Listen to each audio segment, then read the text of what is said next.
Good morning, good afternoon, good evening, and good night. You are listening to Holding Down the Fort with Alejandro Soto. For today's episode, I've got my friend Rachel Reinking on the show. It's been a long time coming, so I'm really happy that we were able to sit down and record this episode together. I learned a lot. I learned a lot about the Fort Wayne art scene in this one. Rachel was like literally the perfect person to talk to.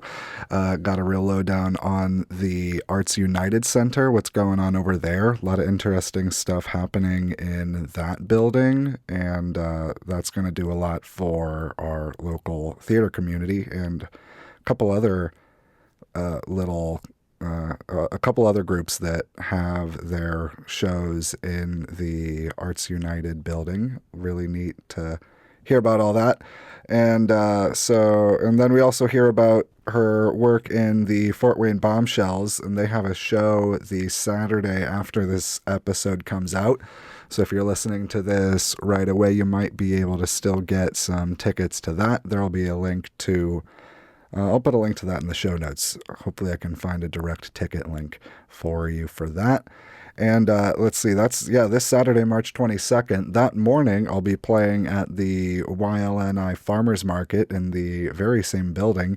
That's the old East End building on Berry Street. I think the Farmers Market is going to be moving outdoors here soon. So this is going to be one of the last indoor markets, I believe. Maybe May they go outside. They might still be inside for April. I'm not sure. Don't quote me on that. But then the following Saturday, March 29th, Blossom Bash at the East Ende Eclectic. I'll be doing an extended set as Pumas.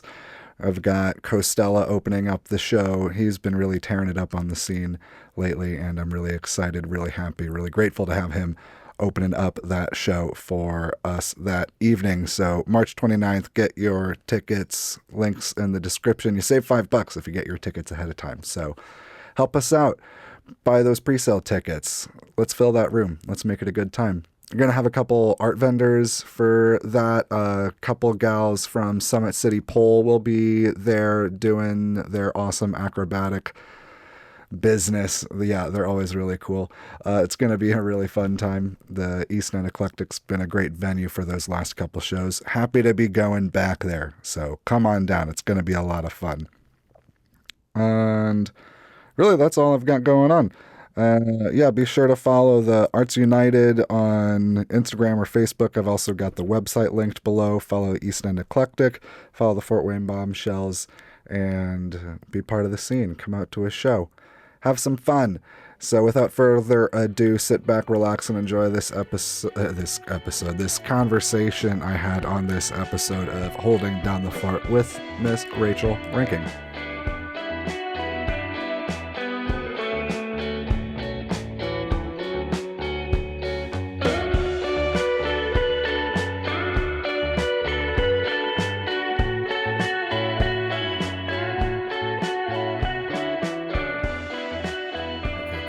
Yeah, that sounds good. Sweet.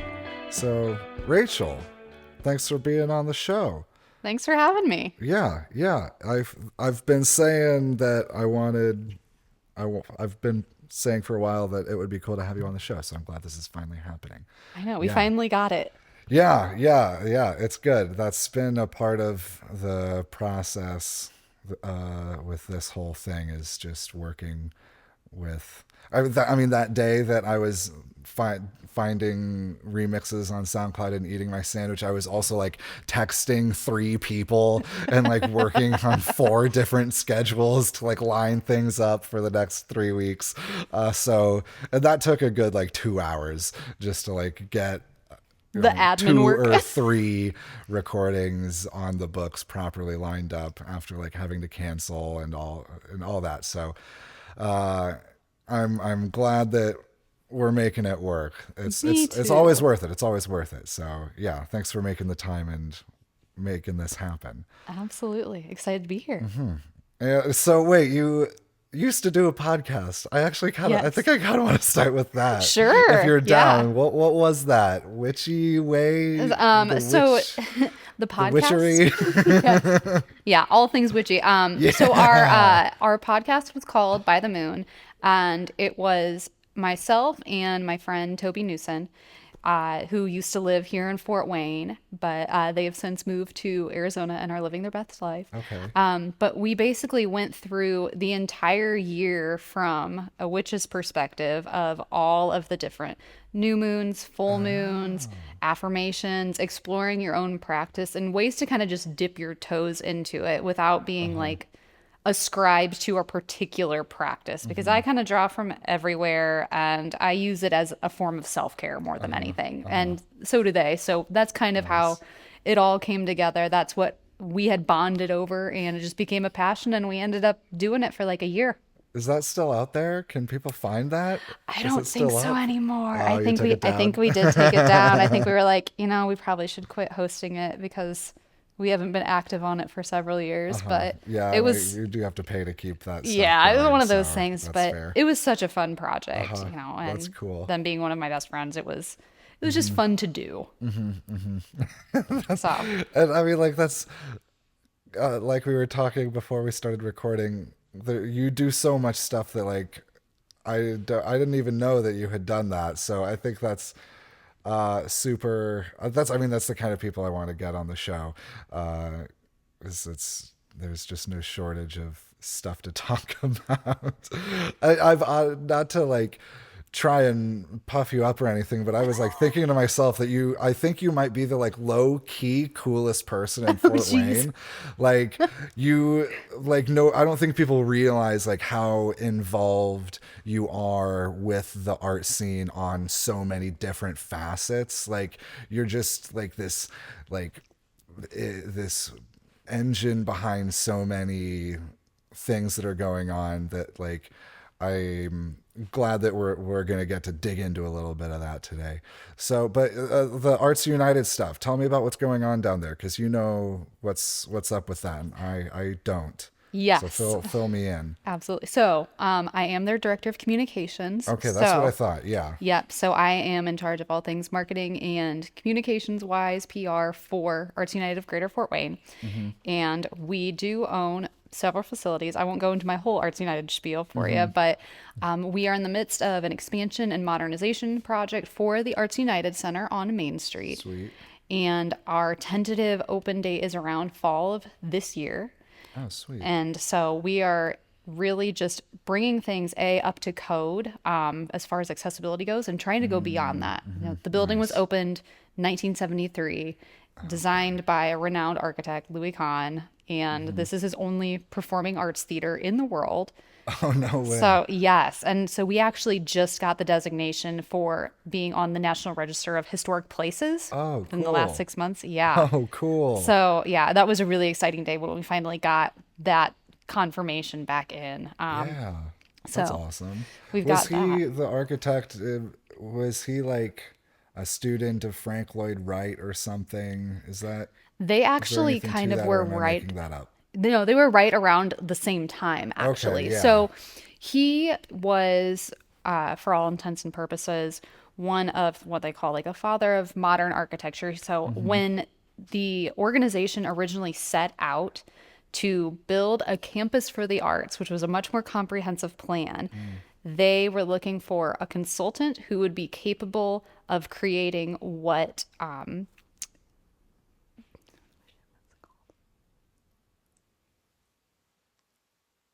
A campus. Lincoln Center.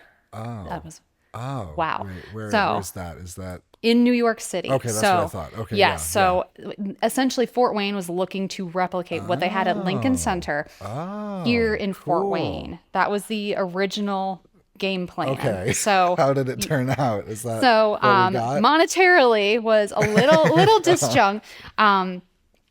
They didn't talk budget ahead of time, I will say. That So sounds about right for Fort Wayne. yes. So originally, they had interviewed a number of architects to start. One of them being like I. M. Pei and Louis Kahn, and they ended up going with Louis Kahn. And as he built out this grand campus that included the Fort Wayne Art School, a performing arts center, an arts administration building with several stories, uh, they said, well, how much is this going to cost? And feasibly, we'd have been taking up probably triple at least the amount of landscape Oh, that we okay. have now. Uh-huh. And he said probably about $20 million. And mind you, this is when they were prepping in like the 1960s. Yeah. So Oh, that was quite a lot. And geez. they said, well, we have 2 million. What will that get us? So it was one of those That's moments awesome. that the community then right-sized Uh-huh. what they were Uh-huh. going to be doing. And that is how we ended up with the Arts United Okay. Center. So we did get that building realized. It was the largest capital campaign that the community had seen thus far. And so it includes auditorium, there's studio spaces, Mm-hmm. Mm-hmm. and lobby, as well as dressing rooms. As it's been Mm-hmm. in recent years, it has been home to Fort Wayne Civic Theater, so their admin offices and their scene shop, their That's costume right. shop, That's right. their productions primarily are on that stage. Mm-hmm. Fort Wayne Ballet hosts a whole season on that stage. Youth theater has previously been one of the tenants in the building, Mm-hmm. and there's tons of other performances that end up on that stage and community events. Yeah. We typically have the mayoral inauguration on that Oh, stage. really? Oh, I Yeah. didn't know that. That's Yeah. cool. So, yeah, it functions more as what we call like a community theater, or Uh-huh. as I call Uh-huh. it, our communities theater, Yeah. Yeah. because of its longstanding history in that Sweet. more locally based focus on events. Uh-huh. Uh-huh. So, Mm-hmm. now as we are looking at upgrading from when we opened in 1973, ADA was not a thing then. So Oh, okay. we are looking to get past just the bare minimum of ADA Uh-huh. requirements to Uh-huh. really make this accessible not only for patrons, but also for the participants themselves. Mm-hmm. Because Mm-hmm. previously, there was only one way to get someone in a wheelchair up onto the stage because of all of the stairs in the building, and that was through the orchestra lift. No. Oh man. That Yep. sucks. So yeah, But so I mean, yeah, I did like a good amount of youth theater shows there and like I did wigs for a couple shows at Civic and like yeah, that backstage area is like it's pretty cool and like I mean does a very good job of housing and supporting a pretty good scale production. But yeah, that makes sense. Oh my god, yeah. yeah, There's a so lot of there's a stairs lot of stairs. and like hard concrete stairs too. Yes. The elevator that we currently have that can get you up to the second floor if you're an audience member is not large enough if you have a Mm-hmm. motorized wheelchair. Oh, okay. Things like Gee. that. Uh-huh. There's been Uh-huh. limited Uh-huh. companion seating, and so now one of the things that we're using to address that is to infill some of the rows we presently have so that we can actually Mm-hmm. accommodate more Mm-hmm. accessible seating, and it ends up actually making it so that we can create more seating than the theater had previously. Oh, really? No way. Yes. So, Whoa. fun fact, we removed chairs, but more available space to add modular ones in. Oh, So that's one interesting. of the exciting Huh. things. And then we also, as of right now, because this was almost not a thing originally until the original build ended up changing, and we had a realization when they were constructing the building that there was no point of access from front of house to back of house except for running outside the building through the doors and then back to the other No side. way. So if, yeah.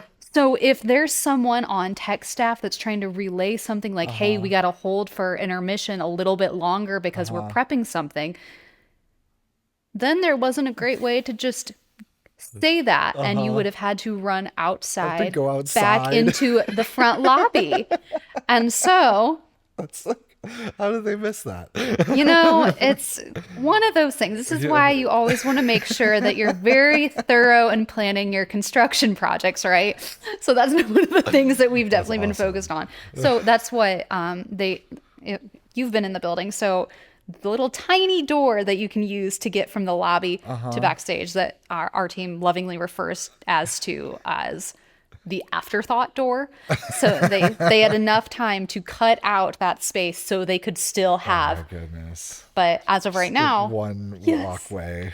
But Wow. that means right now, the only way to get from backstage, or like if you're in Uh-huh. the green room, to front of house is on the stage, which you cannot Oh, do that's when you're in the right. middle of a production, right? Yeah, no. So we are one of the expanded parts we're having is actually an entire new lobby that's on the side where Fryman Square is.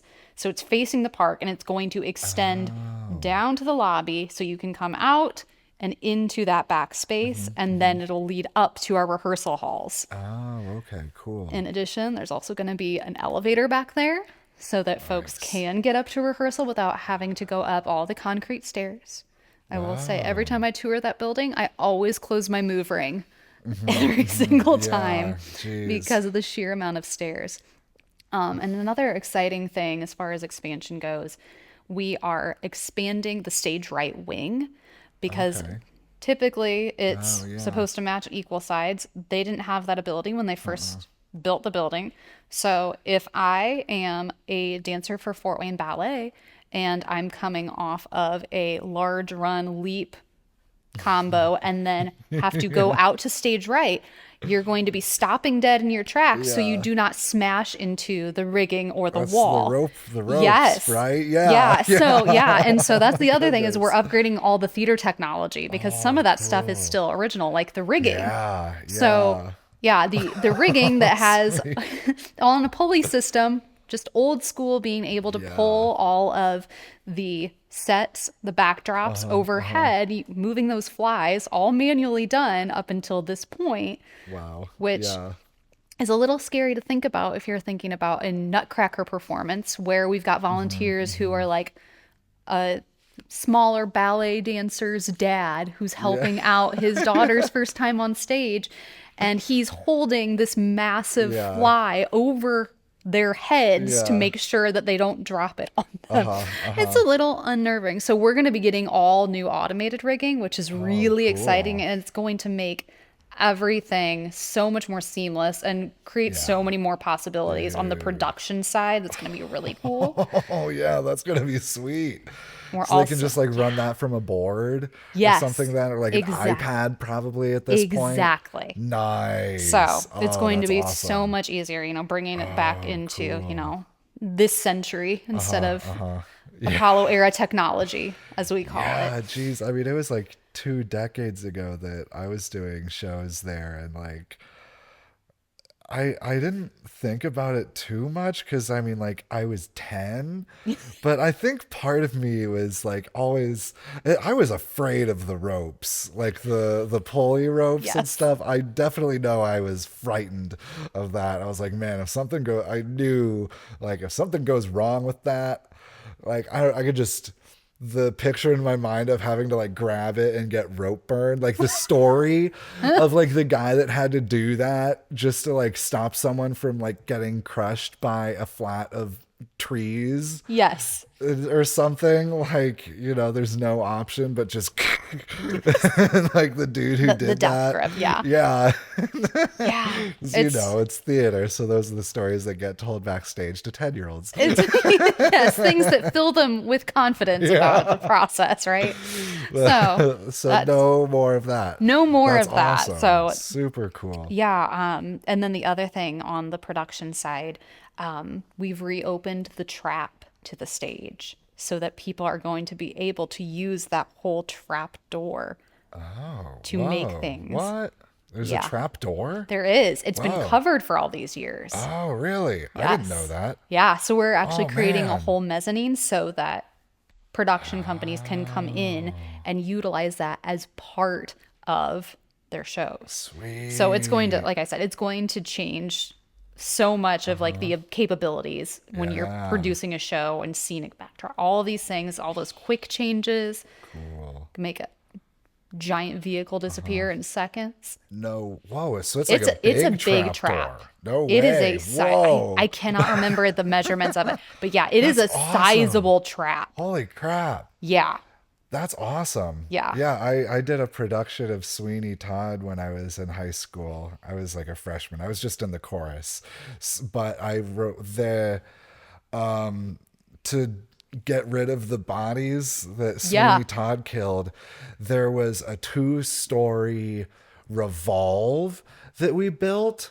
So like the bottom story was Mrs. Levitt's pie shop, and then like rotated around, and the second story is Sweeney Todd's barber shop, and like the wall below is just the facade of the building that covers like the slide or something that people would land on a gymnastics mat when they would slide down it. It was pretty flippin' sweet, like That sounds honestly, and cool. the fact that we pulled it off and like nobody got memorably hurt. Like I'm sure somebody like sprained something or like landed wrong and was sore for a couple days. Like, but that's You're in that's high school, you're theater. resilient. Yeah, Yeah. yeah, come It's on. fine then. But like we pushed the thing around, like rotated it by hand. Like four of us would be back there turning the thing between scene Oh my changes. gosh. And so that was my first thought, was like, oh man, they can do a trap door for Sweeney Todd like right on the stage. Exactly. That's So they full on awesome. just they're gone. Yep. Sweet. I didn't, yeah, that's awesome. Holy cow.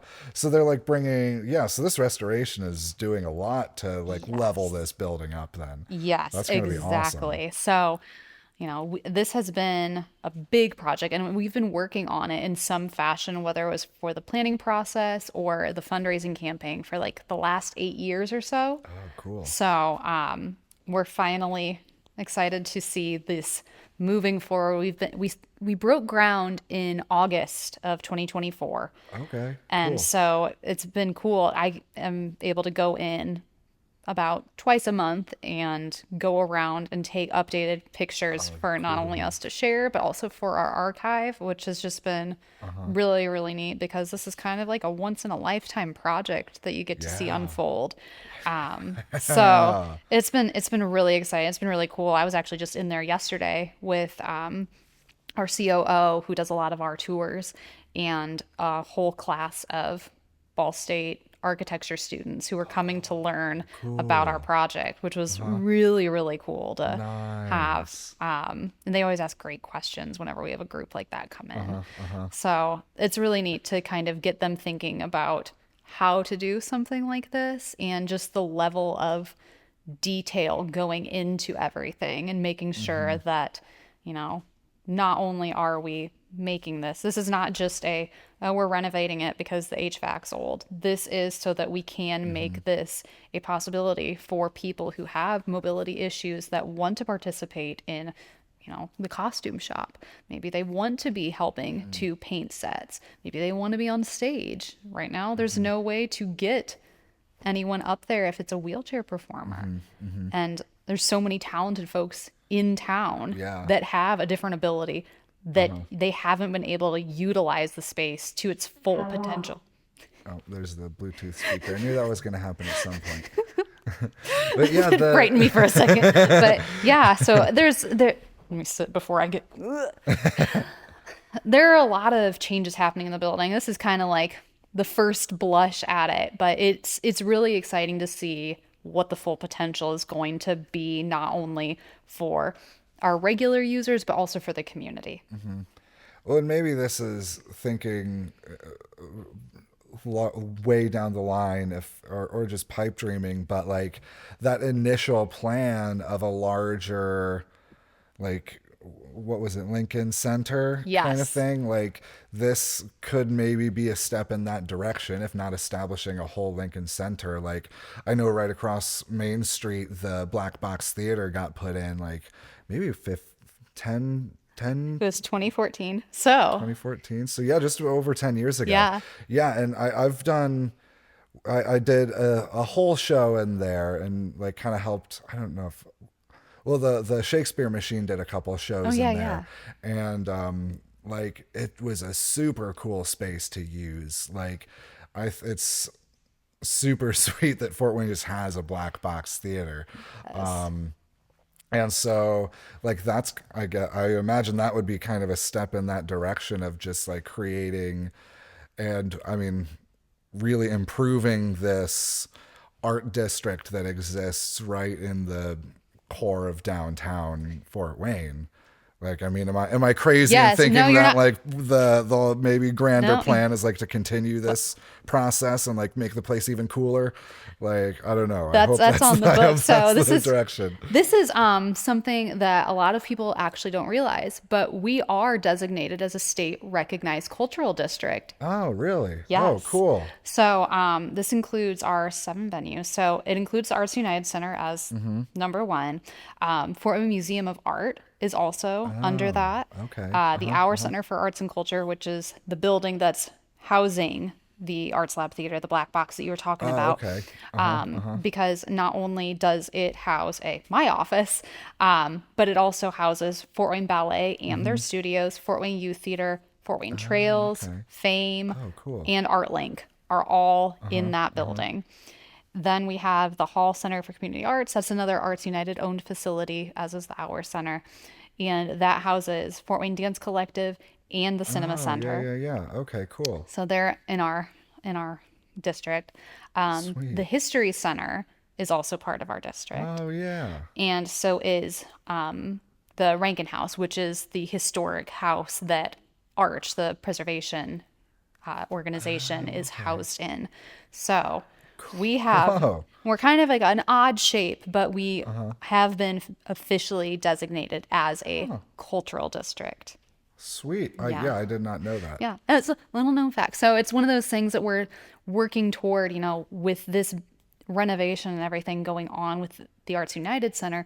This is our opportunity to really start pulling in that placemaking and identity for the cultural district and bring more awareness to all the things that happen in campus. Yeah. Because on average, we have about 725,000 attendees over the course of a year for all of the different programming that happens in all of those buildings.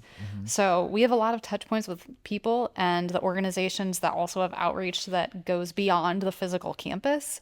So, and Cool. Fort Wayne Dance Collective as one of those many things with their outreach, and their Yeah. Parkview Healing Arts program Oh. as well. It's these organizations touch so many people in the community that it's surprising more people don't necessarily get to see all of the different things they do, all of the different programming, all the different opportunities to participate, whether you want to go to a show or participate in a workshop or volunteer in some capacity. Luckily, that's kind of my whole job is to let people know what's going on and what people are doing in our community to further everything through arts and culture. Yeah, I mean, I'm personally disappointed that I didn't know that because that's awesome. And then kind of I don't work for any of these people, so I'm going to give my criticism that like I mean, I'm just gonna use it because it's easy. Like Electric Works is a thing in downtown, which I love. I play the farmers market downtown at Electric Works. Come see me play the farmers market at Electric Works, and like keep inviting me back. But it's like there's this whole thing around it that it's a center for artists to like live and work. And like when I took the tour, the spiel of them wanting to keep artists in Fort Wayne and like not wanting the young creatives to go off to Chicago or Detroit, New York, LA, or whatever. And like I would think that if that were fully true, I'm sure there is a good amount of truth to that. But if it were fully true, like they would put out there, like, hey, within walking or biking distance, there is a nationally recognized arts cultural district that has all these places where you can participate in artistic endeavors and be involved in your community on like the ground level past like paying for a work live space that looks cool on Instagram. Like I don't know, maybe I'm being jaded and like but I Aren't don't we know, all a little like bit? kind of shaking my fist at gentrification, but like I don't know, I think that's so again, I'm glad to have you on and to be sharing this with like me, because like I mean, I can walk to those places from my apartment. Like that's flipping sweet. Like I'm so fortunate to have that. And like, I mean, as a young creative person who is choosing to live here in Fort Wayne, like, I mean, it's awesome that there are these opportunities, and like there's no shortage of people for me to come invite onto this show. Like there's constantly like music happening. Like the a friend of mine is in The Waitress, the civic Oh, show that's happening at awesome. the embassy in a few weeks, because apparently the stage is covered in dust in the Yes, building where they're exactly. usually performing. So like I don't know, it's to again shake my fist at gentrification. Like is maybe I'm wrong. Maybe I am being jaded, and you know more about this than I do, and you're much more involved in the community. So totally, if I'm completely off the mark in this, like tell me I'm wrong. Like I want to be wrong. No. That it's like this. There's more than just a cash grab going on one side of this. But I mean, clearly on your side of this, there are so many people that are working to. Uh, Enrich the community here in Fort Wayne. So like maybe let's focus on Yeah. that. So I think, like, I really think some of it, uh, the disconnect ends up happening because these institutions, these arts and culture nonprofits, because remember, they are Hmm. nonprofits, Hmm. um, their capacity is just so much less than many of the for-profit Hmm. companies that are out here or developers that come out here. Hmm. And sometimes they are, not necessarily locally based. They just don't have those same touch points in the community, except for maybe their few contacts. And so there ends up being a disconnect. But I can say the same thing happens here in town, just when I'm speaking to other people. Example A, our conversation right now, it's like you didn't know what you didn't know. Hmm. And I think some of that speaks to sometimes if you're not already affiliated with an institution, let's say, including the nonprofits, you just don't know how to connect to those people outside of your bubble. And I think the capacity, they don't have these massive unlimited marketing dollars to try to gain those new audiences quite the same as, someone who's paying for billboards constantly. There's some of these nonprofits that only have one paid staff member, and then they have their board of Hmm. directors and maybe a few volunteers. And the outreach and their supporters are very engaged in their mission, but it's the connecting the dots between people. And I think that's what we end up seeing a lot of the time in the cases is that there's not necessarily the constant messaging as some of the other institutions are able to provide. Hmm. And Hmm. with your limited amount of time, how much are you able to actually tell your story Hmm. and what you're doing?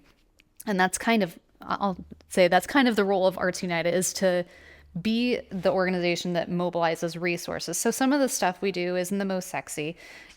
We give subsidized rent into the facilities that we own. We do Hmm. grant making. So we Hmm. do support organizations in a couple of grant programs that support individual projects. We do back office business services support. So taking Hmm. up things like a controlled payroll and a group health insurance because otherwise some of these organizations would not be able to Hmm. provide that on their own. But because we Hmm. have, dozens of organizations participating in one insurance Hmm. program under our umbrella, Hmm. Hmm. they're able to reduce the fees that their employees are Oh paying yeah, yeah. and still have access to healthcare here at a Cool. more reasonable rate. I'll get on Uh-huh. that tangent a different day, but Yeah. relatively speaking, versus going on the Yeah. marketplace and maybe paying $400 a month. Hmm. All of these things, and of course the advocacy and promotion that I provide, all of these things are maybe not on the forefront of what you think of when you think of arts and culture, but because we do these things on behalf of other organizations in Northeast Indiana, they're able to reallocate their funds and their time to serving their mission rather than these other admin things. Yeah. Yeah. Yeah. I mean, like, I run this show, the podcast, all by myself. It's a one man show. And I mean, yeah, I spent Yeah, 2 hours sending texts about scheduling the other day. So, I exactly. mean, that's not even getting into anything like insurance or payroll management. So like that's Yes. yeah, I agree that stuff isn't sexy or doesn't look good on a billboard, or like, people don't want to hear about that before they go and see the curtain raise on a show. Unfortunate, but that's the stuff that like actually makes the art happen. Like you got to keep the lights on.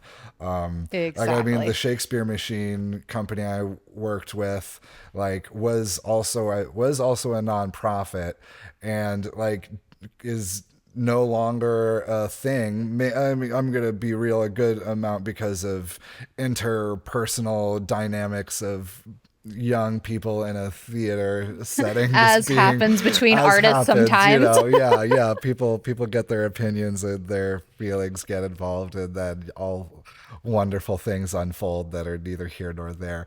But like there was a whole bunch that went into that, and like the time spent on, I mean, even like me and my friend that kind of like closed the thing down and like emptied out the storage unit and stuff. It was just like kind of funny being like, oh, this is what it is. This is, so much of it is not putting on a show. Like there's, and a good amount of it is like, a rehearsal process and the art, but there's like, if you're going to be doing it long term, you have to have stuff like payroll Yes. management and like maybe a benefit package if you want to have people, doing this for 5, 10, 15 years realistically. So yeah, that's amazing that there's a group and an organization that are doing that. And I mean, like, it sounds to me like the kind of youthful hippy dippy art collective idea that me and my friends had, like, this is it realized, like this is the real world manifestation of that. It's like smaller groups of people collaborating together to keep the wheels turning, and like so that we can all do our own thing. I think that's Yeah. that's really really like interesting, and just yeah, great that we have that. Yeah. And I mean, I've been with the organization for about 7.5 years at this point, and that's one of the reasons I stay is Mm-hmm. because I love what I do. I really believe in our mission. And our focus is to not only create opportunities for people to access the arts, but also to be ensuring the sustainability of organizations that are Mm-hmm. here. Mm-hmm. Mm-hmm. We're lucky to have so many different types of arts organizations Mm-hmm. here, Yeah. including our independent artists that are here. But, it's not everywhere that has a professional ballet in town. Yeah. Yeah. I mean, who else has a professional symphony? Yeah, the These symphony things don't orchestra. these Like, things yeah. don't happen in every single community Uh-huh. where artists can be professionals. And, yeah, there are larger metropolitan places that have more full-time employers. I'm like Mm-hmm. listening. But at the same time, recognizing what kind of gems that we really have here and Mm-hmm. how we can continue to sustain them, which is the unsexy part, but having that infrastructure in place so that these organizations can continue their missions and Mm-hmm. hopefully continue to grow as long as, time allows. Uh-huh. Yeah. This was a while back, maybe 7 or 8 years ago, but Ben Folds came to town. Hmm. One of the times he came to town, he's a Yes. fan of Fort Wayne, but it was when he released the album that he did with the Nashville Symphony Orchestra. And when he toured, do you know about this? When he toured it, he only did it in towns that had symphony orchestras so that he could perform it live as it was intended to be played, and like just touring with a symphony orchestra is so unrealistic. So like Fort Wayne was one of those spots, and at the show he like took a moment in the Yeah. middle of the show to give the unsexy speech, but like made a very good point that this, and gave props to Fort Wayne. It was like, yeah, this is something, like you guys have something here that not everywhere has, and not even every like major city Yeah. has. Like for the size, the caliber of Fort Wayne, quote unquote, like this is a pretty cool thing to have. And Fort Wayne, like Ben Folds came to Fort Wayne, and I got to see that at the embassy. Like Nice. because the Philharmonic has been sustained in town, like has been sustained. Like, Yes. yeah, they had to have a full rehearsal process and like space to do that, to get ready for him to come to town and them all to do that together, like in one day. Like, they might have had a couple hours to rehearse together that day, but like they're they got to be tight. That takes time, that takes practice, that takes showing up when the snow is falling, and Yes. it's like you've got your boots on and you would rather not be there, but like that's kind of I don't know. There's a part, maybe a twisted self, a sadistic part of me that almost kind of loves that, like when you're like up late working on a set and you're sleep deprived and your eyes are red, but like I don't know. That's when I look at myself in the mirror and I'm like, yeah, this is The grind is it. real.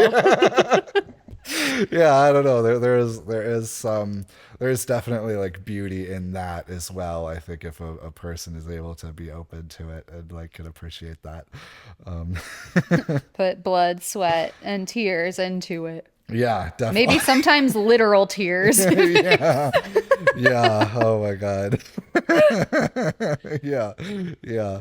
So well, that's super sweet. So that's kind of like your day job. So Yes. like, what's then on the other side of what you do? There's I don't know, kind of what's your artistic outlet? I think you have several of them. So I'll just I kind of like give do. you the floor and let you roll Yeah. and fill me and fill everybody in. So I'm gonna start out. I have been dancing since I was 3 years old. Um, I originally started out when I was going to college, was attending Ball State for dance performance and choreography. Hmm. I had been in private school my whole life, and so big campus was a lot for me. And so I came home to Fort Hmm. Wayne, ended up at University of St. Francis, where Oh, I got nice. my Bachelor of Science in Music Technology. Oh, really? Yes. I mean, that's a great program. Yeah, Yeah. I have friends that went through that and like, yeah, that's Yeah, I awesome. I was No way. the third femme presenting person to come through that program to graduate. Yeah, That's very awesome. very male dominated Yeah. industry. But yeah, and so my focus was on music tech, marketing, sales, management, all of those Hmm. things. So very Hmm. focused music industry. And then my primary instrument is voice, and then Hmm. secondarily is piano, Okay. which I'm a little rusty on piano right now. So do not ask me to play like a hymn right now. It's not going to go very well. But yeah, I'm still singing and dancing. Hmm. I joined the Fort Wayne Bombshells Burlesque in 2016. I had to think there for a second, Nice. and started performing with them that year. And then a year later, I took over as director, and I have been ever Oh, since nice. producing the shows, which has been great. And that was one of the things that after I left school for dance, at the time, St. Francis did not have a dance program. They now have a great Oh. one that's in partnership with Fort Wayne Ballet. Oh, cool. But at the time I was there, in the in between time, that didn't Hmm. exist. And so I didn't have that outlet for a few years because Hmm. there's just not a whole lot of in between if you are basically at professional level and not quite general community class in Fort Wayne, or at Hmm. least there Hmm. wasn't at the time I was, looking for that kind of outlet. And I had been pole dancing for a while. I started exploring aerial sports around the same time I was exploring yoga and Oh, fitness and all that nice. stuff, which I'm sure we'll get into later. But after I had done a pole showcase as a student, one of the other performers I didn't know super well had approached me and said, "Hey, I'm in this burlesque troupe. You ever think about auditioning or performing?" And I'm like, "Oh my God, I would love to be performing more regularly." So that's kind of how I ended up in Sweet. burlesque. So yeah, and still producing shows, still performing. And then I'm also graphic designer, events photographer. Um, I continue to write once in a while. Oh, sweet. I've done some poetry shows. Used to songwrite a lot more, especially when I was still in college, which makes sense. And I guess the other thing that still I do to an extent is I'm a voiceover artist. Oh, okay. Cool. Nice. Yeah. What have you done So for that? what's that? What have you done in that field? Primarily commercial work. Oh, So nice. I've been hired out by a couple of the local advertising agencies when they just Mm-hmm. needed a one off that I had some relationships with. And they said, hey, we're working on this, mission video for a client. Would you come in? You'd be the perfect voice for it. And so I'd go in, give a couple of reads and a different couple of takes, and Nice. bada boom, bada bing. Now, let me see if I can think of an example of some of the clients I've had. Well, you might have heard me on some commercials for the Auburn Cord Duesenberg Festival on Oh, TV. yeah. Yeah, Okay. Okay. Uh-huh. that one I Uh-huh. can thank my husband for.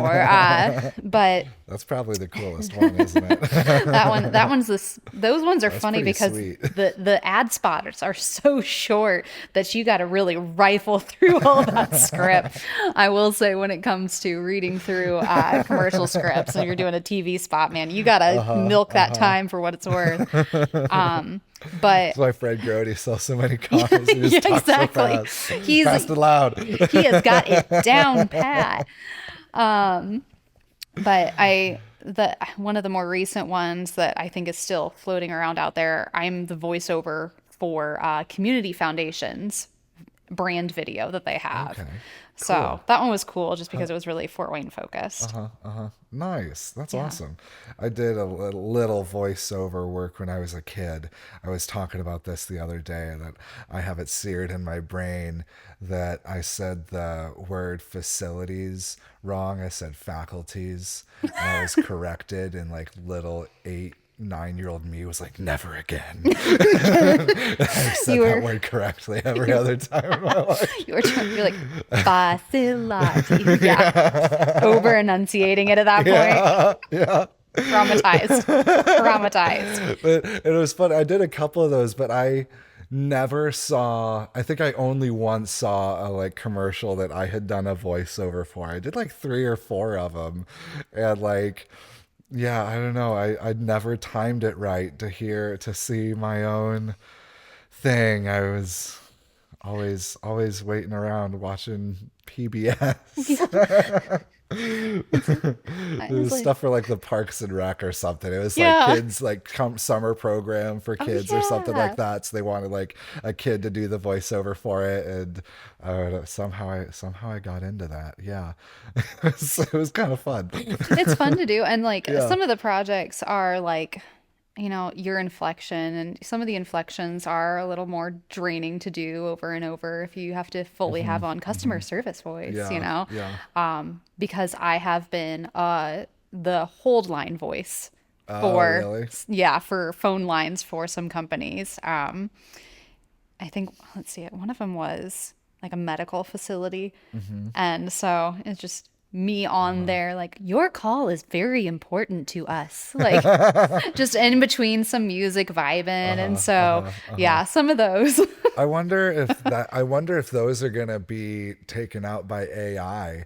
I mean, we were kind of joking about this before recording, and like talking about how I leave the ums and spaces in on Yeah. this because then it is not the professional voice. Like, I mean, I think it's just an interesting conversation, and like that's a line of work for, I don't know, I guess creatives or something like.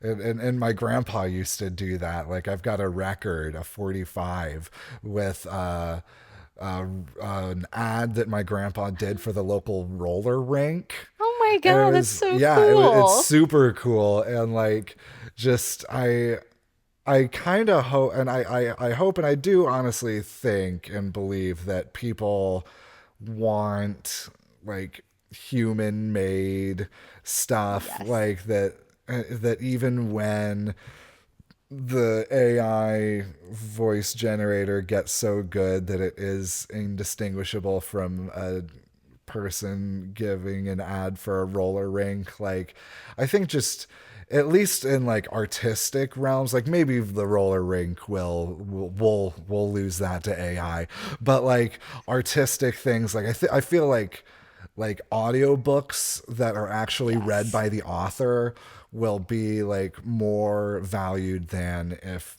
they just train an AI model to sound like the Yes. author. Because already there are disclaimers coming out for that. Like I saw one on a YouTube video the other day that like the music playing and like the content was used utilizing AI generative technology.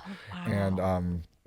and I follow it a little bit. Like there's apparently like a dozen court cases right now that are being tried that are going to determine the like legal boundaries that AI exists in. So um, it's I don't know if I want to really hash into that too much, but like No, I mean, well, and just yeah, not for us to fully go down that rabbit hole, but that is a concern for a lot of voice actors right now. mm-hmm, mm-hmm, Is, there are people who have that I've seen, in some of the communities that I'm active in, like Discords and whatnot of other voice actors.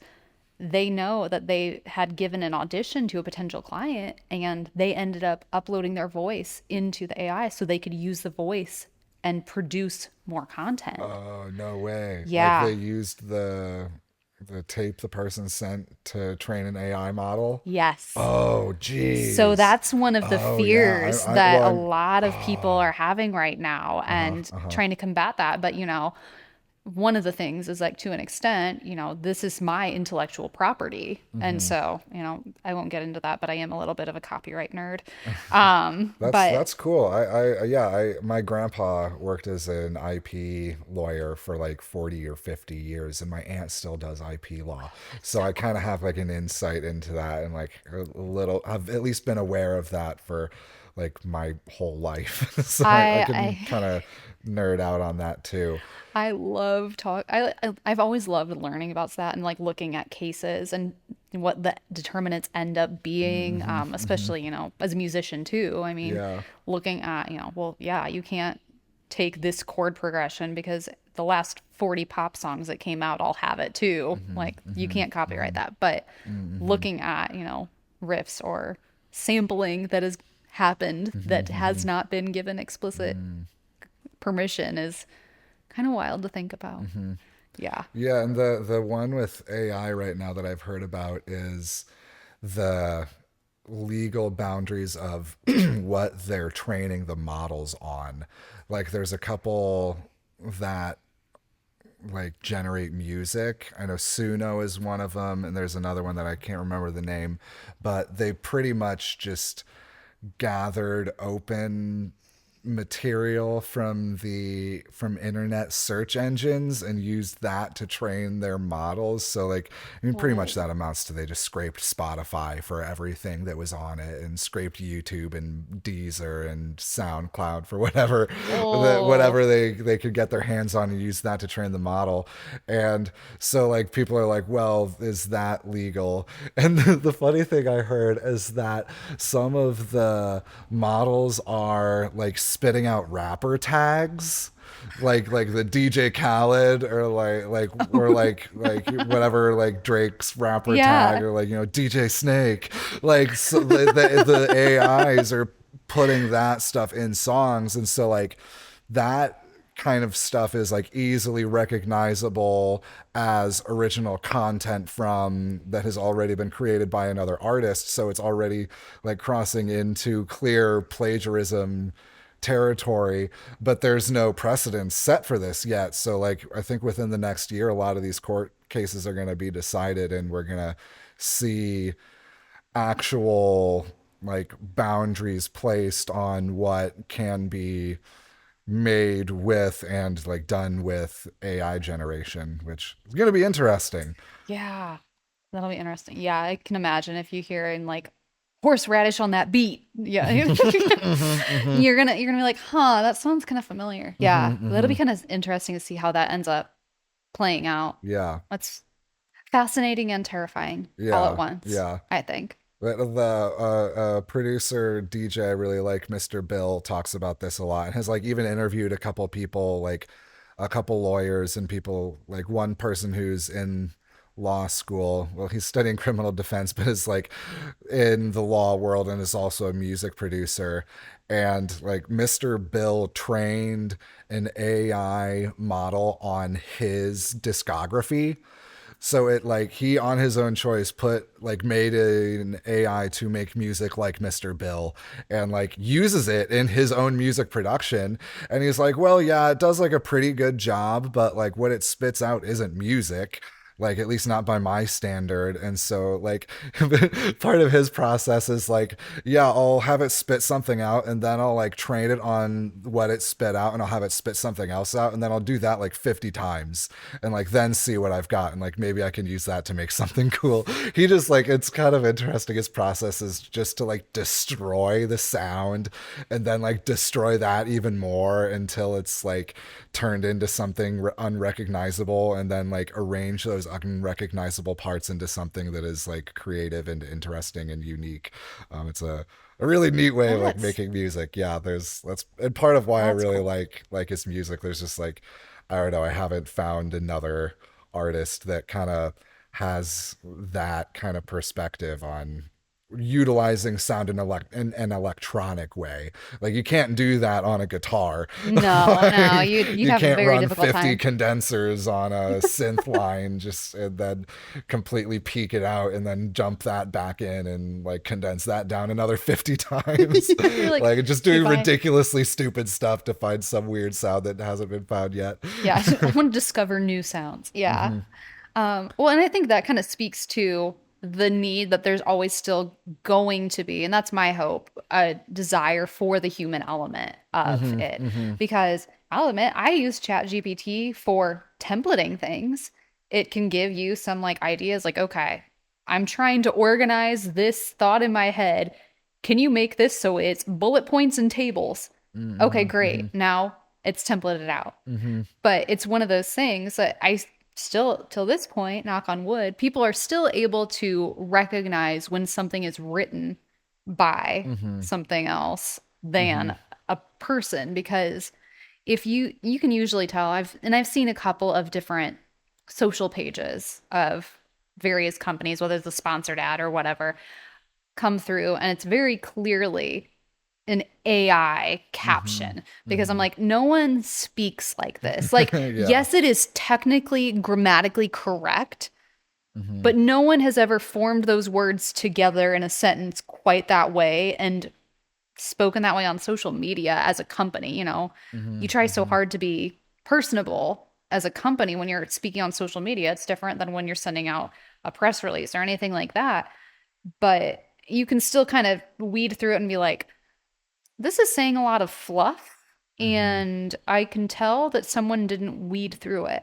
Now, and even Yeah. with that, I think it's fine to be like, hey, can write me a paragraph so that I can sell this product.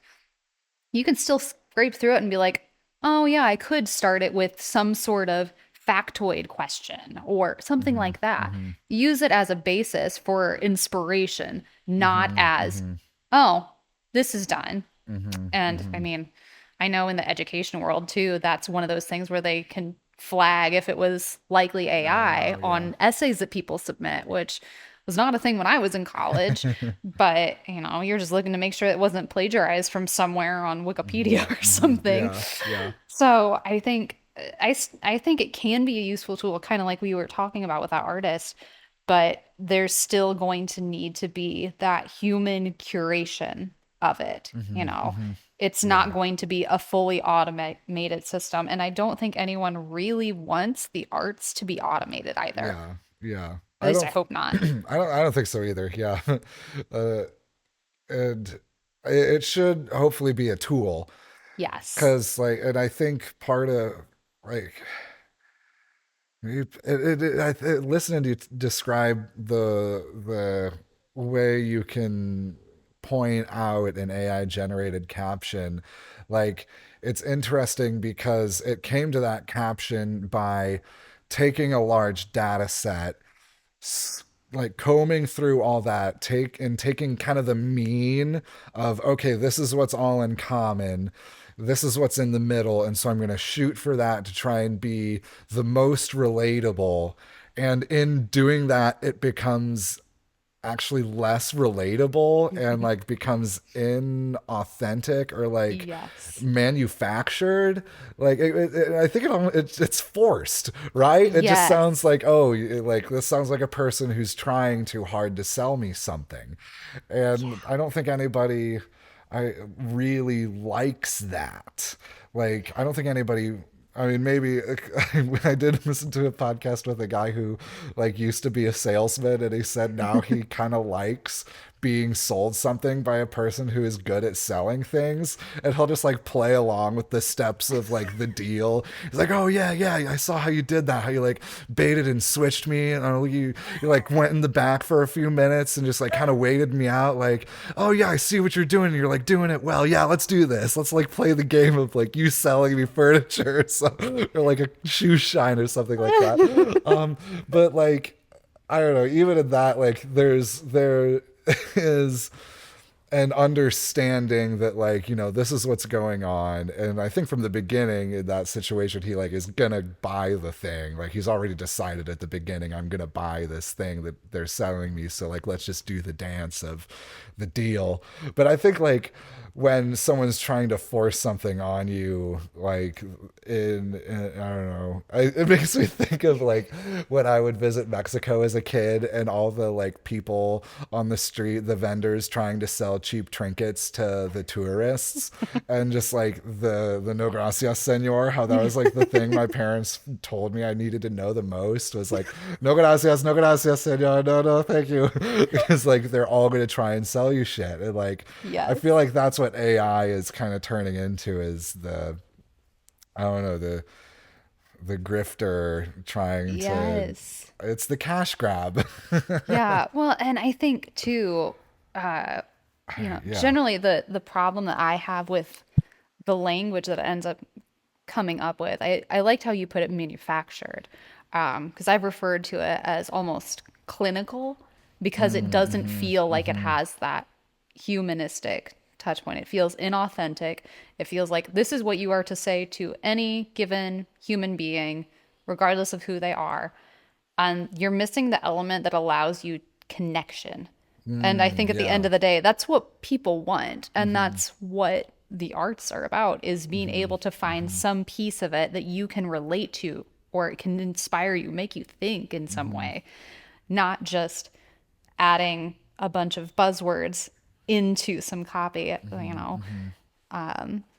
I can't tell you how many times there's just some vibrant, creative word salad Mm-hmm. Mm-hmm. that you end up seeing sometimes in Mm-hmm. Mm-hmm. the words that end up getting used over and over and over again. And industry to industry, you kind of hear the same ones. Vibrant is a huge one in my world. Which it was solid. Uh-huh. It's a good word, but use it sparingly, please. Yeah. But things like that, you still want to be able to sound like there is a person on the other side of an institution, even Mm-hmm. trying to connect in an authentic way to a person. If you don't have that, you're just going to be seen as, this monolith of a company or Mm-hmm. of an organization or a group or whatever. And you end up removing who the person is that is talking on that behalf. And, you Mm-hmm. know, Mm-hmm. so there's full-time social media management. I Some of those folks for larger companies, I just feel for them and the Yeah, vitriol man. that they Ooh. get spewed with some Yeah. comments because they forget there is a person on the other side of that. Mm-hmm. Mm-hmm. And it's easy to get mad at the big monolith of an Mm-hmm. institution, but if you continue to connect on a more personal level instead of just, yes, policy, whatever. I guess you see where I stand sometimes. But go beyond just the canned language of what you're supposed to say and at least make it personalized so it sounds like you or a person Mm-hmm. that is Mm-hmm. saying it, not Yeah. just this is what I am allowed to say per company policy.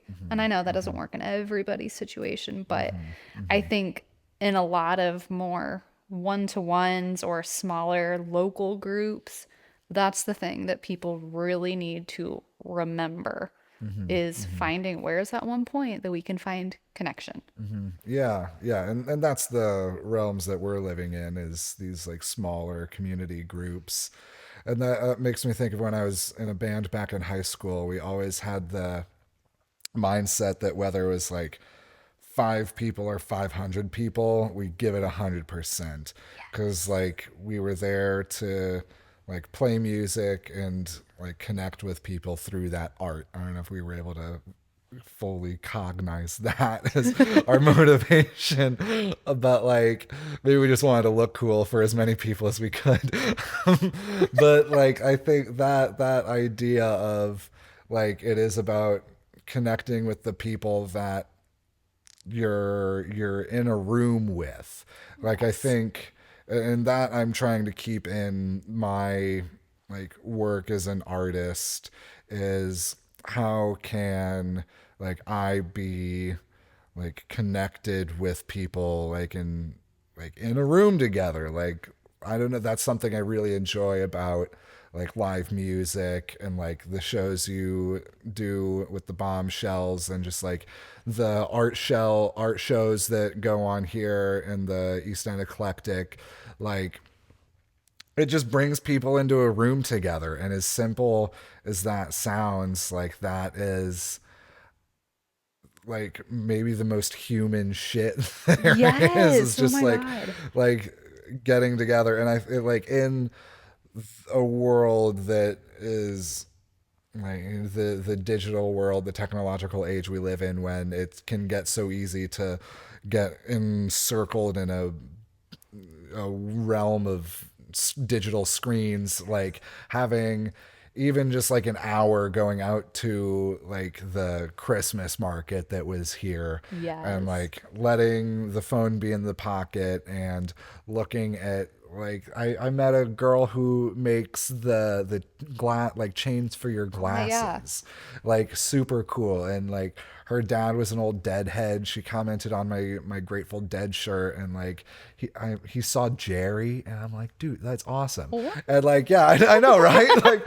and that's I don't know, those things I find to be really what like keep me going and inspire me, and that stuff comes from being in a room with people. And I think, and that's what art, I mean, that's what art does, right? Like it just brings people together. Yeah. I was on a digital screen. I was watching the live stream of the fire aid for LA. There was a big thing that was done for that, and like a lot of artists that I respect, and really large popular artists were coming together. And I think it was like Steven Stills and Graham Nash got together Oh, and that's cool. played. Yeah, like they played Teach the Children Well, and I like a tear rolled down my cheek because it was Uh, like amazing. And like Graham Nash said something about how like this is what he talked about, how when difficult times have happened, the musicians have always been there to bring people together, and he was proud to be one of those musicians and proud to be doing that again. And like that's that's what art is for. It's for getting together in the Arts United building and like seeing ballet or whatever. My friend's dad and the waitress at the embassy. Like yes. that's gonna be. I'm looking forward to Yeah. that. That should be a really cool show. Yeah. I chatted actually recently with the person who's directing and choreographing that show. Oh yeah. So Who's she's doing it? Capri Williams. Okay, I didn't know her, but that's awesome. Yes. Heck yeah. She is also the marketing director for Civic Theater Oh, right cool. now. Yeah. So Nice. yeah, Nice. she's awesome, incredibly talented. Multi-talented So person. yeah. So yeah. But yeah, no, exactly what and I think this is, of course, I ended up failing to divulge every other creative thing I'm involved with. So oops, I knew I'd forget something. So yes, I am a partner here at East End. And I'm also a board member of Fort Wayne Heart of the City, which is Oh yeah. another organization that was formed several years back so that it's artists supporting artists. And really, we just saw a need to facilitate in both groups opportunities for artists to have a chance to take their art to the next level, whether that is, I haven't been participating in a market ever and I do fiber arts and I've always wanted to sell. Well, here's your opportunity. It's a non-juried show. Come in, see how you like vending. Give it a whirl. That's how, curating shows here as part of the studio as an art show. Come in. Okay, you don't have enough to fill like an entire gallery. Hey, we've got space here. Let's try it out. See if this is what you really want. Between that and then, the membership space, which we're using right now, being able to have time to set aside and create and have that extra space so that, we don't have a lot of, or if any, rentable separate studio spaces for artists here, which is one of the things I'd love to get one day, but that's for other dreams. But being able to have things like practice rooms, things like that, it's just not something that you really come across here. And so, for a lot of that, I will say Fort Wayne's great about curating these spaces in a really grassroots effort. People see a need for something that they want and they know other people that they care about want, and then they make it happen. So I really enjoy being part of that and getting to know more artists. And I mean, half of the art that is on the wall of my house is someone who I've met through one of these avenues, whether it was down at Heart of the City at Three Rivers Festival, or if it was during our Halloween event at Nightmare. Just being able to see what other people are making, get to know them, it has that little personal connection, and be able to look at things a little bit more intimately, I guess is the best way to put it, because the person that made it, kind of their story, maybe what else is going on in their life, because we've had that chat with artists. We've had people that we've really hyped up that we're, debating whether or not to honestly quit art. There's one artist who, I'm not going to name them just because I don't want to make them feel a certain way, but we first met them at a festival here in town, and unbeknownst to us, this was like their last try at trying to be a vendor as an artist. And they're so incredibly talented. They are a painter, I'll just give that.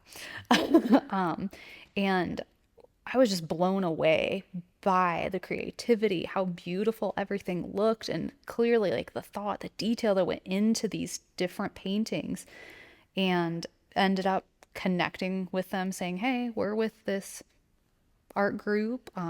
If you're interested in vending with us later, like, here's the info, hit us up.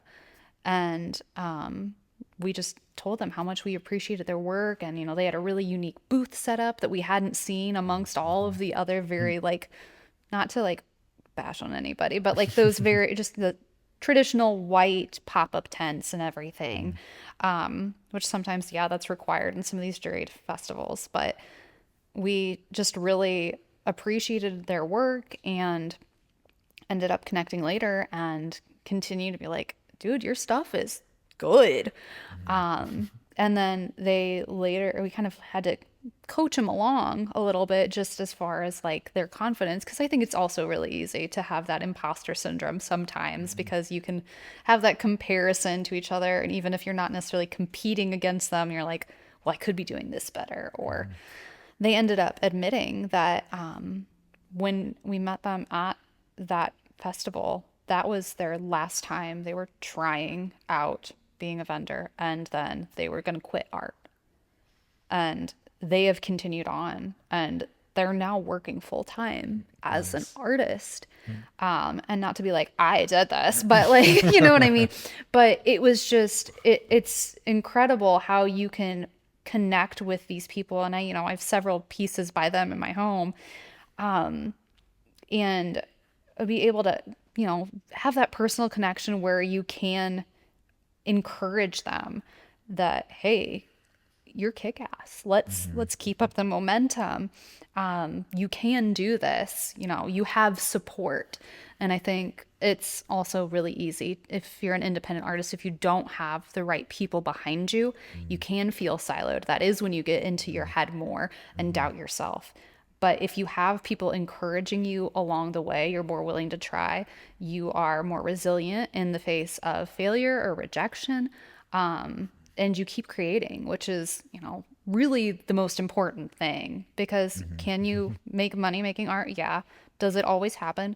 No. But most of us just aren't in the arts to be having a cash grab. It is because we love performing, we love creating, we love sharing a message and connecting with people and having an outlet for our expression that you don't get in many other professions or hobbies. And so being able to watch others get fostered in that way, which has kind of been my mission since I realized what I wanted to be when I grew up, which I don't fully have that figured out, but you know, here we are. When I was in college, that's what I realized is that I wanted to help artists promote themselves. And so that is how I started navigating my way into the career I have now. Because I just wanted people to know about the cool stuff that people do and to hype people up for the cool stuff they do. Nice. Yeah, that's what it's all about. Yeah. Yeah, that's awesome. I'm like, I know I talk quite a bit there, but And I mean, one of really, those things I'm very passionate about, clearly. yeah. And I think that overall, most definitely that is the consensus here in the Fort Wayne art scene is people are supportive of each other. People want, you know, each other to do well and to keep creating and keep playing and, you know, keep going on stage. Uh, like, yeah, I've had that experience plenty of times where I'm at a market or something and I'm like, yeah, this is going to be my last one. After this, I'll, you know, call it off. Whatever, man. This ain't worth it. Why am I showing up, putting all my time into this?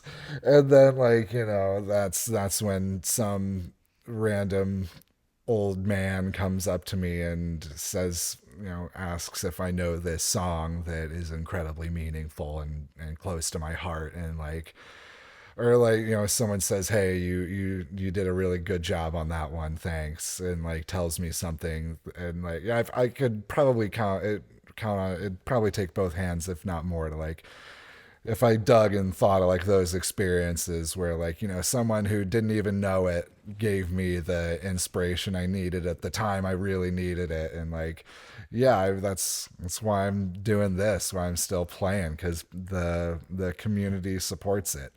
Like, yeah, it's not always sexy, but Well, and it's the support is there if like, you know, you're willing to put your feet in the dirt and, you know, meet people halfway and show up and do yes. the work, you know. Yeah, exactly. And I think that's just a general rule of thumb. Artists like positive reinforcement, give it to them. Yeah, yeah. You know, if you're at a burlesque show, hoot and holler. We like that. You know, come up afterward and say, hey, man, that set was awesome. Anything, it just, like you said, it's just very meaningful, especially as a performing Hmm. artist, or even if, you know, someone comes in during an art show and has a moment to look at your gallery. Maybe they're not going to be purchasing something, but like, oh my gosh, your stuff is so cool. I really loved X piece or things like that. Because artists can get in their head quite a Hmm. bit. I think that's just the nature of being a creative is that we live in our heads quite a bit. Yeah. And having that external feedback, like, okay, this is something that is worth doing. This Hmm. is like, you Hmm. know, do you need to rely exclusively on external feedback? Hopefully not. But Yeah. it doesn't hurt. And I Hmm. think that's like my number one takeaway, audience members or any participant. Like, if you see something you like, tell them Hmm.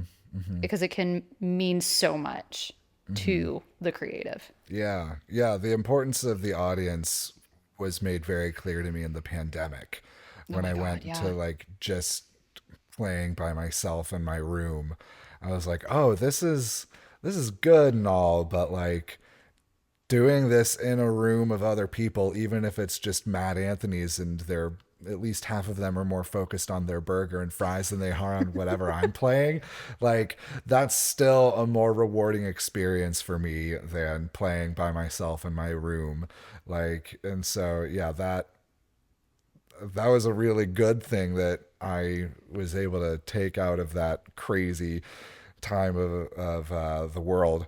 Was like, oh yeah, it is important to be around other people. Okay, yeah, and to like share this and do this, and and then like it gives me appreciation for the audience. Like, Yes. you know, we as the performers do need people to show up. Like, I mean, does a tree falling in the woods make a sound if nobody's around? I'm like, technically Yeah. no. If there's not an eardrum to register the vibrations in the air created by that tree falling, there is no sound. Like, sound is generated in our mind. Like, if you're watching someone perform on stage, like really on a certain level, and maybe even like the deepest level of reality, that experience, like that performance, is more happening in the mind, in the head of the audience member than it is actually happening on the stage. Like, and so that audience member, the interaction there, like between through the fourth wall, is like the is what makes it art. Like, really, like if Yes. there's no one looking at the painting, then like it's just color. It's just vibrant color Vibrant color on a in a canvas, yes. rectangular form. Yes. Yeah, how do we AI that pitch? The AI art show. No, let's not do that. But yeah, it's so true. There's such a reciprocal feedback and the ability to engage with the audience not only personalizes it and creates that level of intimacy with them, but also to be able to connect with someone as a performer and say, okay, this is actually a human being in my audience. Mm-hmm.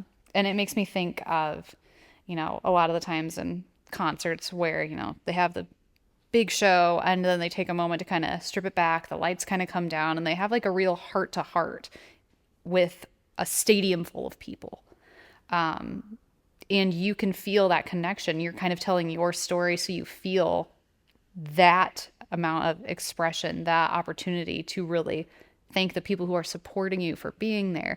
And it feels so personal as an audience member to be part of that. I know for me, one of those was when I got to see Fleetwood Mac in concert. Mm-hmm. And no, Lindsey Buckingham was not there, but Stevie Nicks was. And having a moment, it was shortly after Tom Petty had passed. And Mm-hmm. he was a good friend Uh-huh. of Stevie Nicks, and they did a stripped down version between her and the guitarist of Don't Dream It's Over. And she gave this beautiful speech about her friend. And you could really feel like the pain she was telling in the story, but the celebration that she was giving his life and his music was just incredible. And it was so nice to hear this from an audience member. Like it felt like it was my personal connection with her. And yes, I cried when Landslide played. But, I mean, it was just, it feels so personal in a way that is hard to describe otherwise. And it wasn't because she was, jetting out from this the oil stadium and coming up to my section in the nosebleeds or anything like Mm-hmm. that. Mm-hmm. But that opportunity to really curate what the performance can speak to, what nonverbals you're also giving an audience by that interaction. Mm-hmm. Mm-hmm. Just like I said, it's really just a reciprocal relationship in that way. Mm-hmm. Mm-hmm. Yeah, yeah, that's and that's what people go and seek out art. Like that's what we're searching for when we do that. At least for me, like I think it's catharsis. There's like Yes. the releasing of something like I mean, that's an emotional purging of sorts, and that yeah, there has to be like an authenticity in that. Like, I mean, yeah, Tom Petty, I got to see him live once, and that's what it was. He was just up there doing what he does. Yeah. And like to see a person living life in that way, whether they're like creating art or not, there is like artistry in that way of living life, just to like do what you're doing because that's what you do. I think those people end Yes. up creating and like becoming artists because you're just inevitably gonna end up in that realm by living that type of life.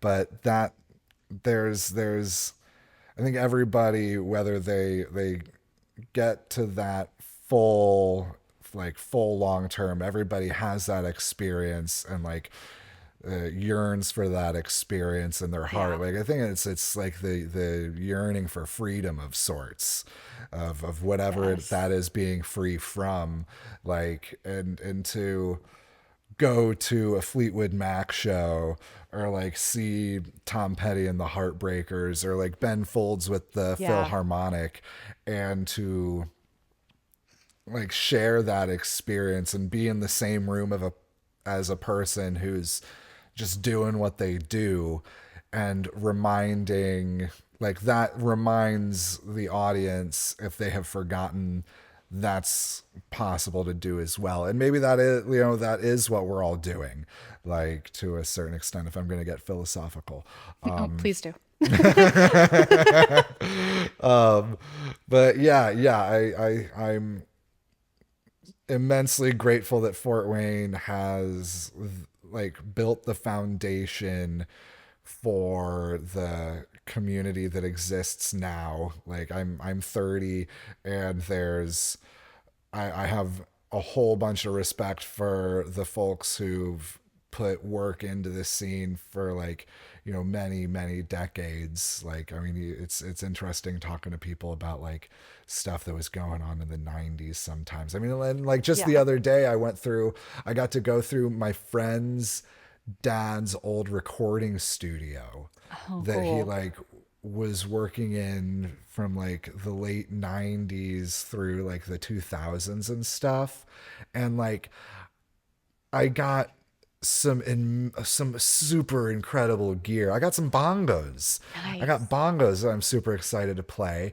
And like that was one of those things, one of those experiences that reminded me, like, oh, this is like what I'm doing, and what I'm able to do because people have like really paved the way. And I always give like credit to the punk rock community here in town, because, like, I mean, I was in a punk rock band in high school and was able to play the smoky bars before they banned smoking indoors, and even for a little bit after they banned it indoors. There was one place where they were like, fuck that law. The only reason people come here is to smoke inside. Like, we know what this is. Yeah, it was bad. But like, yeah, I could just see that there is and I mean, that's part of why I decided to stay here in Fort Wayne, as I was going through my 20s, like evaluating what I wanted to do for, like, the next chapter of my life, if I had that kind of foresight in my 20s. I don't think too many of us do, Yeah, but I didn't have too much, I'll be honest, but like I chose to stay here in Fort Wayne and like not go to Chicago or one of the other bigger cities. Maybe because out of fear of the rent prices, yeah, and that just too. comfort with the what I'm able to do here in town on a meager cook's income. Um, but like, really, it's a good life for a young artsy fuck like myself. Like, I do live a bike ride away from this arts district, and like There's all kinds of good stuff going on, and so yeah, thank you to you for the. I mean, you said 7.5 years you've been with the Yeah. Arts United. I mean, you've Yeah. been with the Bombshells for longer than that now, like keeping that whole thing going. And like, yeah, so mad cred to you, mad cred to everybody you work with. Um, yeah, thanks. And more people should give you kudos for that because like I said, I think you're like low key the coolest person in Fort Wayne. People don't understand. Like, yeah, you're killing out here, dog. Like, really, just got to throw that out there, Well, calling out thanks. truth. So, yeah, thank you for giving me some of your time. Yeah. We're about at an hour and a half, so I think let's start wrapping it up.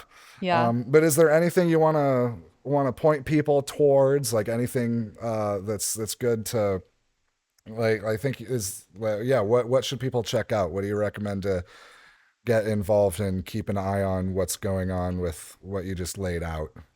Well, I'm gonna list off a myriad of social pages. You can always keep up with Arts United's social pages. We're on Instagram and Facebook, um, Arts United of Greater Fort Wayne or Arts United.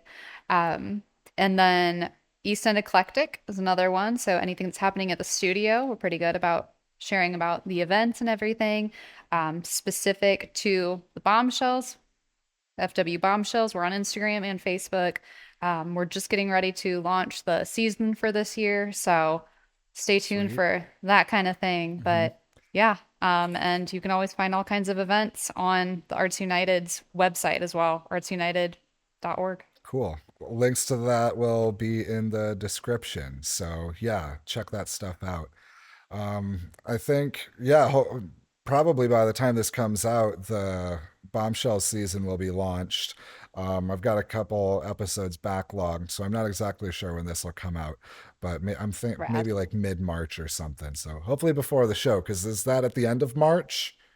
Your guys' show, Yes, March 22nd. I'm March like, 22nd. I'm Okay. like mental calendar. At the very least, if this doesn't come out before then, I'll mention it in upcoming episodes if you'd like, so I can let people know to come check that out. I want to get some VIP tickets. I've been trying to get some of those VIP tickets, and they keep selling out I on know me. it happens so fast. I'm always That's flabbergasted awesome. at I think how that's great. quickly it go. I'm like, Yeah, okay, yeah, right on, I think folks. that's awesome. Yeah, which is, I mean, great. I've always been happy to see that, like, there are good crowds and that your group gets good support here in town. That's made me happy. Yeah, it's a good time. Yeah. We we're just a bunch of campy theater kids is like how I like to ascribe us. We all have very different styles, but in the compendium of burlesque, yeah, it's that's a good time. I love being part of it. Heck yeah. Heck yeah. Well, thanks for coming on the show. Come down and do this again sometime. I'd love to have you again. Yeah, thanks for having me. This has been fun. Absolutely. Yeah, yeah, yeah, yeah. Thanks for joining me on the show, Rachel. That was a really good episode. A lot of fun. Really enjoyed talking to you. Definitely come back again sometime. So this Saturday, March 22nd, catch me at the farmer's market. Come down to the Bombshells show if you can still get tickets. You will be lucky if you can. You won't regret it. Come on down to Blossom Bash the following Saturday. Get your pre-sale tickets. Beat the rush. Save a couple bucks. All that good jazz. Follow the pages. And if you want to subscribe to the Patreon page, you can do that as well. I've got a radio show that I need to release here soon. I'm just not doing it. So sometime soon in the next couple of days, I'm sure I'll be putting that up on the Patreon page. So yeah, that's a Patreon exclusive, the Massive Air Show. So go join the free tier if you want to be able to check that out. It's a lot of fun. It's a neat little thing that I do. So thanks for listening. I really appreciate your time, giving a little bit of that to this show. It's pretty neat. It's a fun project, and I'm glad that I get to share these with you. So take care of yourselves. Until next time, I'm going to close out this episode with a song from my buddy Mike Neglia. He's got a band called Mike Neglia and the Nobles. They're releasing singles right now. This one's called What Are We Fighting For? Thanks for listening. See you next time. What are we fighting for? And all we do puts puts out the light? Who started your war?